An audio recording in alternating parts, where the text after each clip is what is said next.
Media దిగజారుడు అనేదానికి సాక్ష్యాలు ఇంకా రోజు మనం మాట్లాడుకోవాల్సిన పరిస్థితి ఎందుకు వచ్చిందంటే, మీడియా అనేది సమాజానికి ఒక అద్దంలాగా కనిపించాల్సింది పోయి, అద్దంలో మన ముఖాన్ని అదేది దెయ్యంలాగా చూపెట్టేటటువంటి పరిస్థితి తయారైంది. అంటే సమాజాన్ని రిఫ్లెక్ట్ చేయాల్సింది కాస్త వికృత కోణంలో రిఫ్లెక్ట్ చేస్తోంది. నిన్న సిద్ధం సభ అన్నటువంటిది ఓపెన్గా కనబడినటువంటిది, అందరికీ వచ్చినటువంటి జనాభా. దీంట్లో మనం ఏమీ ఎవరిని మోసం చేయక్కర్లేదు కదా. అక్కడ ఏం జరిగింది అన్నటువంటిది అందరికీ తెలుసు కదా, ఏ స్థాయిలో జనం వచ్చారు అన్నటువంటి విషయం.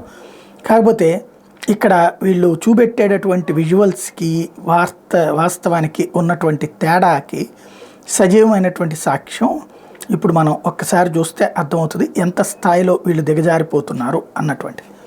ఇది వివిధ ఫోటోలు, వాస్తవంగా స్పాట్ ఫొటోస్ ఇవి. అట్లాగే అక్కడ వచ్చినటువంటి జనాభా లక్షల్లో వచ్చారన్నటువంటిది ఓపెన్ సీక్రెటే. దాన్ని ఎవ్వరూ డినై చేయగలిగినటువంటి పరిస్థితి అయితే కాదు. దాంట్లో ఉన్నటువంటి స్థాయి ఏ రేంజ్లో వచ్చారన్నటువంటిది అందరూ కూడా చూస్తున్నారు. ప్రత్యక్షంగా దానికి సంబంధించి ఇంకా ఎవరూ చెప్పక్కర్లేదు.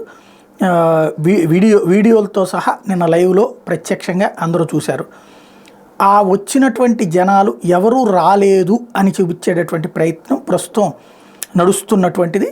దానికి ఈ ఫోటోలన్నీ కూడా ఇప్పుడు మనం డిలీట్ చేసేయాలి మైండ్లో నుంచి.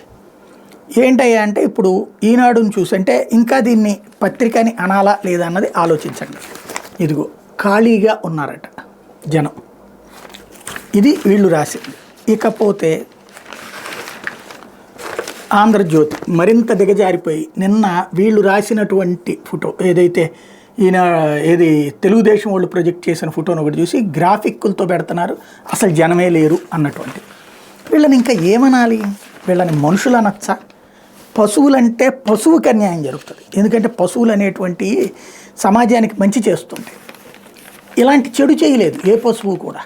కానీ వీళ్ళు సమాజాన్ని మీదన దరిద్రంగా తయారైపోయినటువంటి స్థితికి, దిగజారిపోయినటువంటి పరిస్థితికి పరాకాష్ట ఇది. ఇక ఈ దరిద్రాన్ని మనం భరించాల్సిందేననుకుంటా.